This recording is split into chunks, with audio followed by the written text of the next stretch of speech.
Hello குட்டீஸ், எல்லாரும் எப்படி இருக்கீங்க? இன்னைக்கு 2வது திருக்குறள் பார்க்கலாமா? வாங்க பார்க்கலாம். கற்றதனால் ஆய பயனின்கொல் வாலறிவன் நற்றாள் தொழாஆர் எனின். குட்டீஸ், திருக்குறள் உங்களுக்கு புரிஞ்சுதா? இதுக்கான குறள் விளக்கம் நம்ம பார்க்கலாமா? அதாவது, ஒருவன் எவ்வளவு கல்வி கற்றிருந்தாலும் இறைவனையும் பெரியவர்களையும் வணங்காதவருக்கு அந்த கல்விக்கு பயன் இல்லை என்பதே இந்த குறளின் பொருள். சூப்பரான ஸ்டோரி பார்க்கலாம் வாங்க. ஒரு சிறிய கிராமத்தில் அரவிந்தன் என்ற மாணவன் இருந்தான். அவன் பள்ளியில் எப்போதும் முதல் மாணவன், புத்திசாலி மற்றும் அறிவாளி. ஒரு நாள் அவன் தந்தை சொன்னார், மகனே, நம்ம வீட்டுக்கு விருந்தினர் வந்திருக்காங்க, அவங்களுக்கு தண்ணீர் கொடு என்று. உடனே அரவிந்தன் சொன்னான், அது என் வேலை இல்லை அப்பா, நான் படிக்கணும் என்று. அந்த சமயம் அவனின் தாத்தா அமைதியாக வந்து கூறினார், மகனை, எவ்வளவு கல்வி கற்றாலும் மரியாதை பணிவு இல்லை என்றால் அந்த கல்வி வீண் என்று.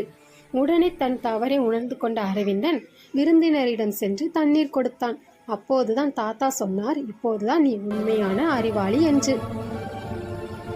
அறிவு என்பது இறைவனையும் பெரியவர்களையும் மதிக்கும் போதுதான் முழுமை பெறுகிறது. இதுவே திருவள்ளுவர் சொல்லும் கருத்து.